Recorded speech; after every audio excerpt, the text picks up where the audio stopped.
even if you've never played a Ratchet & Clank game, you can get into it and you'll understand it and you'll enjoy it. For hardcore fans, we have a lot of nods. You're gonna see a lot of returning characters and planets and see them all through a whole new light of multiple dimensionality. So that right there, folks, was Marcus Smith, creative director from Insomniac Games. This was back during the Gamescom presentation from late August.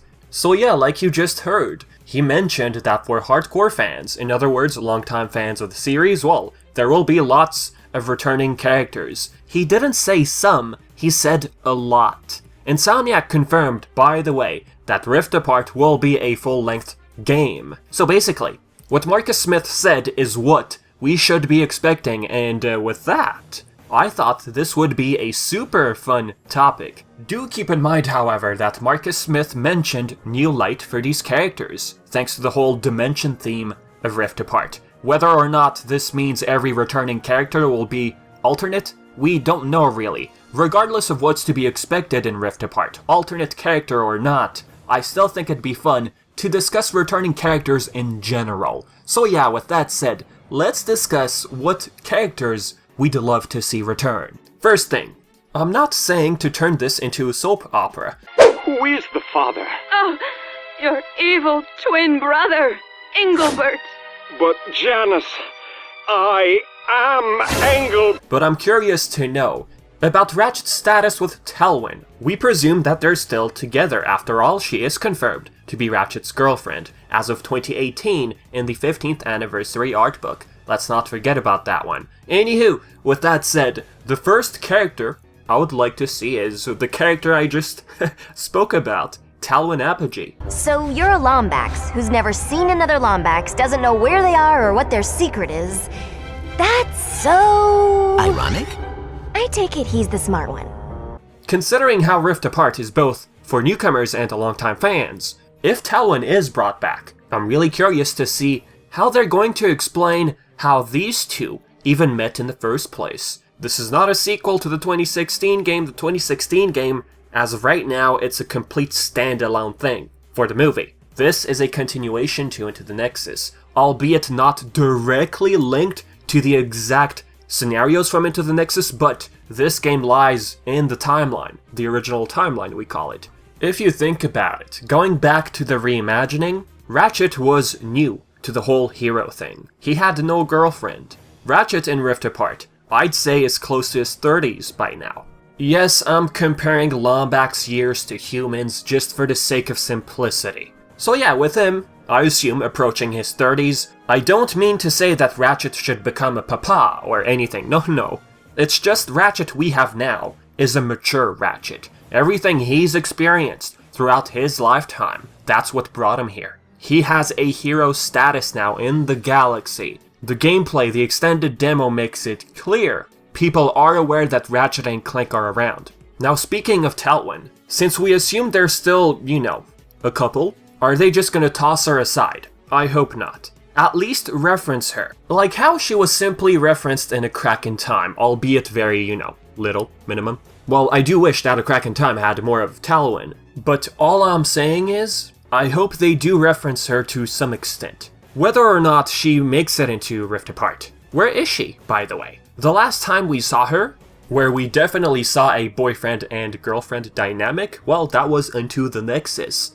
Talwyn basically played the biggest role in Tools of Destruction and Into the Nexus. Fine, okay, she did appear in Quest for Booty. Quest for Booty is a short game after all, but yeah, being technical, we had Tools, Quest, and basically Into the Nexus. Having her return at least to team up with Ratchet would be awesome. We don't have to see them, being a couple on screen all the time. That's not what I'm asking for. Just having her in the game, playing a certain role that helps our duo, that'd be great. So yeah, with that said, we move on to the next contender. Helga Von Streisenbergen. Our dear old Helga. No one hates Helga. Helga is that one motivational trainer you need in life. Too bad, life's not fair. The two of you make me sick! Helga sadly was completely forgotten after Up Your Arsenal. That game is where we got to see more of her. She had her debut in the 2002 game in Metropolis. The first time we meet Helga, that's where I was like, alright, I really love this character. Now in Up Your Arsenal, she joined Q-Force. She was the trainer on board the Starship Phoenix. What her history tells us, she was Quark's personal trainer throughout his life, telling us that she has sensual powers of seduction. Actually, she was also a fitness trainer on board the prison on planet Uranus in Going Commando. We had Quark mention her name in Tools of Distraction and A Crack in Time. Tools, we had the Imperial Fight Festival. I haven't experienced gas this deadly since I took Helga to that all-you-can-eat grub snucker buffet on planet Veldin. As for A Crack in Time, he cries out Helga when stranded with Snowball. Fun fact, Helga was confirmed being a Valkyrie, the same race we saw in A Crack in Time, the people Nefarious had hired. You kinda start wondering what her background story is about. Their colony did fall due to the Erebus supernova. You wonder why Helga left her clan. You wonder why she decided to get hired by Quark. Look, I'm not saying that if Helga returns, the game is gonna answer these questions. No. Nah, I'm not expecting that. It could happen, maybe, but I would just love to see Helga, you know, her making funny remarks. It'd be fun. So yeah, let's move on to the next one. Sasha for Onyx, another solid contender in my personal opinion. Sasha first appeared as the captain on board the Starship Phoenix in Up Your Arsenal. She was also part of Q-Force. She was the daughter of Solana's president, who we simply know as Onyx. My daughter tells me you're a man who's good with his hands, Ratchet. Sir, I swear I know. Onyx, you've probably seen it spelled with a Y instead of an I. It's not that important, but it's something I just wanted to throw out there. She mainly was assisting the crew in stopping Dr. Nefarious. She even had her own crew of Galactic Rangers. Heck, if Sasha returns, imagine these two returning. Little nods to the series, it'd be super. Ratchet and Sasha. Look, not that I want to enter, you know, the shipping of characters territory. They had this fling in Up Your Arsenal. I guess the same could be said for Angela. Who? Yeah, when Up Your Arsenal was still recent and then came deadlocked, well, me little brain thought, oh, Sasha would return fully and deadlocked. She did not. She apparently had become the mayor of Metropolis. Tools of Destruction happens, Tachyon attacks Metropolis, and Sasha is nowhere to be found. Are we to believe that she gave up that status, maybe a short while after deadlocked? I mean, it was kinda weird to not see Sasha when your city is under attack. Surprisingly, Sasha returned in the comics. There's a compilation of the issues, released in 2011. Now in the comics, she was portrayed as the type of friend with a shoulder to cry on. That friend who knows you all too well. There was awkwardness for sure looking at Ratchet's facial expression here, you know, he hasn't seen Sasha for years. But yeah, the comic quickly establishes the fact that Ratchet is now with Talwyn. Ratchet and Sasha's dynamic did grow quickly, but it never went anywhere beyond just a supportive friend. See that right there? That supportive friend? Apart from, Quark, you know, of course. Sasha, having that sort of friendship with Ratchet, that alone makes me want to see Sasha again and see her potential role she could play. And yeah, thinking about it, give me that love triangle. I'm just kidding. Alright. Now, some characters that Rift Apart might be hinting at, they're probably just Easter eggs for all we know, okay? We have Juanita and Dallas spotted right there. You just gotta zoom in a little and pay close attention to these tiny little itty-bitty details which you can miss with just a blink of an eye. These two, they were pure comic relief in Deadlocked. They used to be the hosts of Dreadzone in Deadlocked. There's a hologram that seems to indicate Kronk. Whether or not this means anything, if Kronk and Zephyr are to return, I mean, we just can't forget that these two did lose their bodily forms in Into the Nexus. I really wouldn't be surprised if out of any characters out there, Kronk and Zephyr make a return. Maybe a small reference of Fizzwidget, considering the fact we have banners or proto-pets. Now if Fizzwidget were to appear, he's president of Megacorp, that's how we know him, well, it'd be an alternate version of him. Because what we have here seems to be an alternate version of, if I make a guess, Metropolis-looking city. Another character I would love to see is Courtney Gears.